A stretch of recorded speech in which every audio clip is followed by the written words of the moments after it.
Miigwech Claudette for that beautiful prayer. Mr. President, Joe, thanks for coming to visit, neighbor. Dr. Biden, Jill, thank you for being here as well. I know Sophie had a great time showing you around today. You know, over the years at various summits and meetings, we've had a lot of meals and a lot of working conversations. But it's truly special to host you here at home in Canada. Et mes chers amis et d'autres invités, merci d'être tous ici en grande forme pour recevoir nos amis américains.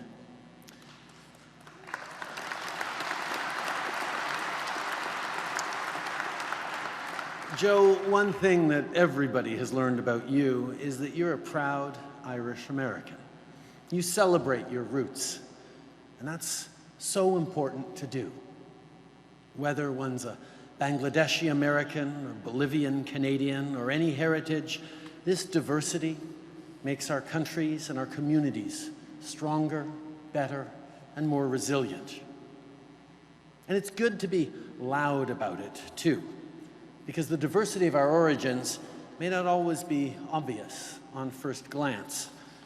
For instance, the Canadian Americans or American Canadians in our midst tonight. You don't always know how someone will spell the word color. Now, Joe and Jill, you may not know this, but there is a proud tradition amongst Canadians where we watch movies and television and nod knowingly to each other, saying, Americans don't know this, but we know they're Canadian. Take legendary comedy duo Eugene Levy and Catherine O'Hara here tonight.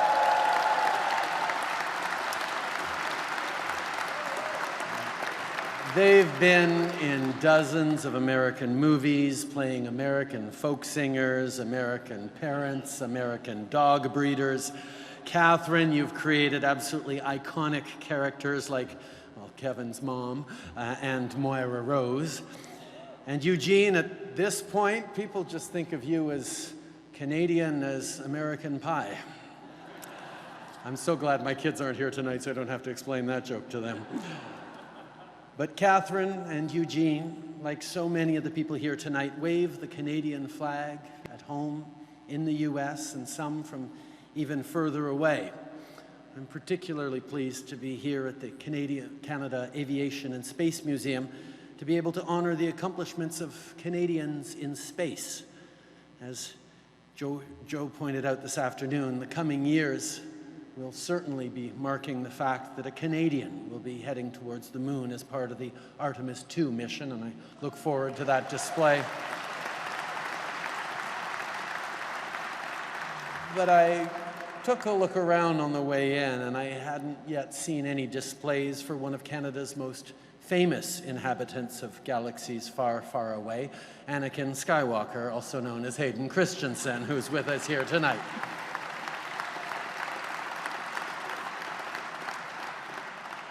And I could go on, but I think the habit of ours that we have as Canadians is really about pointing out how seamless the closeness between our two countries really is.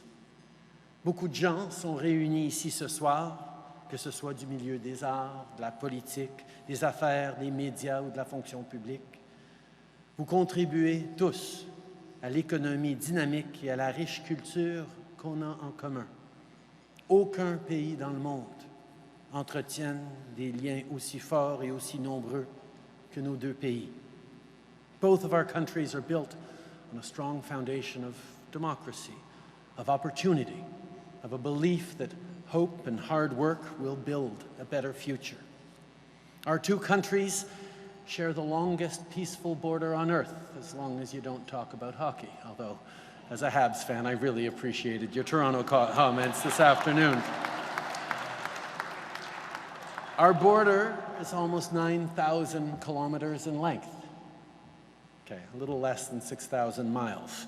Because, right, we don't share the metric system, but we do share so much else.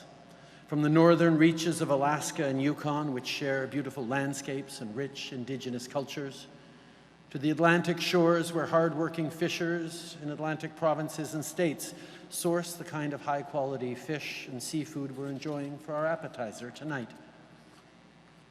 Joe, the last time you visited, it was a snowy night in December 2016. You saw that changes were coming. You warned us of countries turning increasingly inward. You warned that progress was at stake. You saw how crucial strong leadership among liberal democracies was to be. And as your term as Vice President was coming to a close, you talked about how the world would start looking to Canada and to Canadians to stand strong in the face of disruption. Well, I want you to know that Canadians have been working really hard. Let me tell you about the progress we've been making. We forged ahead in the fight against climate change here at home and on the international stage. We've safeguarded reproductive rights in our country, providing funding for women's health around the world.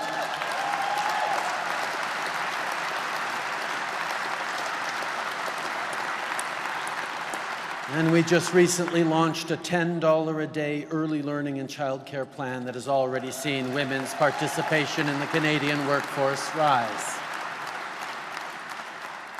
We have walked the path of reconciliation. In July, the Pope came to Canada to apologize. Chief Wilton Littlechild, glad to see you here tonight, Willie, placed a feathered headdress on the pontiff in a profound gesture of forgiveness and reconciliation. We've provided a safe haven for refugees from Ukraine, Afghanistan, and Syria, and welcomed people from around the world. We've tackled inequality. We've cut the poverty rate in Canada by more than half. And we've advocated internationally for the 2030 Sustainable Development Goals that will help build a global future that is fair, equal, and peaceful. Oui, Monsieur le Président, le Canada a fait beaucoup de progrès depuis votre dernière visite. On continue nos efforts pour bâtir un meilleur avenir, pour lutter contre les changements climatiques, pour inclure tout le monde dans notre économie, dans notre succès. Mais il reste bien sûr beaucoup de travail à faire. On a bien des défis devant nous et on va rester partenaire au chapitre de la sécurité et de l'économie en restant toujours amis et alliés. Today, new threats to liberal democracy loom on the horizon, and we are united in our efforts to protect our countries and what we stand for. Canada and the US are bolstering Ukraine's defense against Putin's illegal and unjustifiable invasion. We are steadfast security partners through NORAD and NATO and the Five Eyes alliances.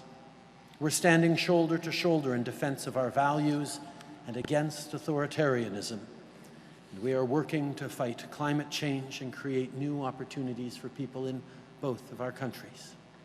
We are facing the future head-on, eyes open, and with an unwavering belief that justice will always rise up and make, as one of your favorite poets, Seamus Heaney, said, hope and history rhyme.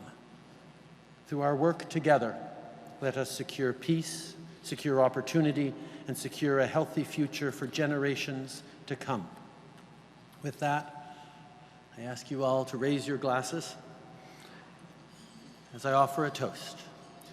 Je lève mon verre à notre histoire, à nos espoirs, à notre prospérité et à la paix et la sécurité qui unissent le Canada et les États-Unis en tant qu'alliés, voisins et surtout de véritables amis, to shared history and shared hope, to shared prosperity, and to the shared peace and security that binds Canada and the United States together as allies, as neighbors, and most importantly, as true friends.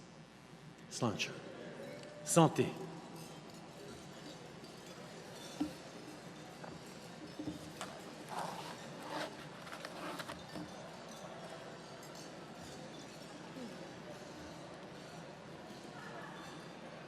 Ladies and gentlemen, it's a privilege to introduce the Honorable Joseph R. Biden Jr., President of the United States of America.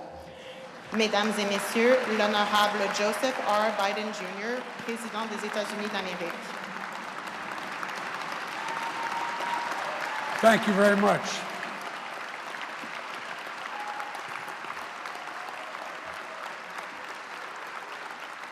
You all keep this up, I'm not going to want to go home. Thank you. Good evening, everyone. Justin and Sophie, thank you for hosting us for this supper here in Ottawa. And in my speech to Parliament earlier today, I quoted a famous Canadian poem in Flanders Field. More than 100 years ago, from the battlefields of France, Lieutenant Colonel John McCrae wrote, and I quote, "To you from failing hands we throw the torch, be yours to hold it high." You know, from the poppy fields that we saw, and it was incredible to be there, by the way, in Flanders Field, and when on the anniversary, the 50th anniversary, that to the landing grounds in Normandy, to today when our nations still hold the torch very high for democracy, for equality, for freedom, and for our children. Together, we've always found hope and light, creating a better future for all our people. We've always gotten to that point. That's because we're more than neighbors. And I mean this from the bottom of our heart. We're more than neighbors. We're more than partners. We're more than friends. And you alluded to it today, just a moment ago, Mr. Prime Minister. We're more like family. We're more like family. We stand together as friends and as family. And for that reason, I'm optimistic about our future, because I really am optimistic about our future. And I'm very proud of our past. And rather than take you through much longer toast here, let me conclude by saying, you know, my grandfather Finnegan used to have in a toast, he'd joke about an Irish toast, and he'd say, "May those who love us, and those who don't, may God turn their ankle so we know they're limping when they're coming." Well, I kind of wish you that toast too, but at any rate. But speaking of Seamus Heaney, Seamus' poem, The Cure at Troy, was about hope and history rhyming. He said, history teaches us not to hope on this side of the grave, but then, once in a lifetime, that longed-for tidal wave of justice rises up, and hope and history rhyme. I believe with every fiber of my being, we're at an inflection point where we can take control of that quote. I think we can make, if we have the strength and the courage and we stick together as family, we can make hope and history rhyme.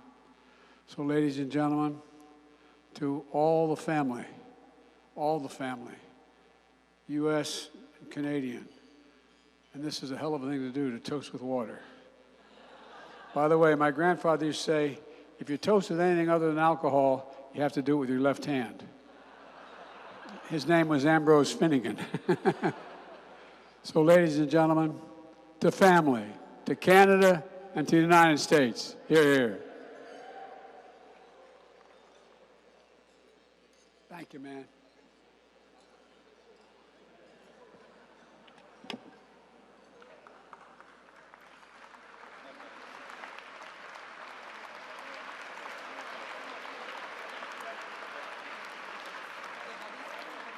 I would like to thank the Right Honourable Justin Trudeau and the Honourable Joseph R. Biden Jr. for their remarks. I now invite you all to enjoy your meal and have a good evening. Je remercie le très honorable Justin Trudeau et l'honorable Joseph R. Biden Jr. pour leurs remarques. Je vous invite maintenant à profiter du repas et de votre soirée.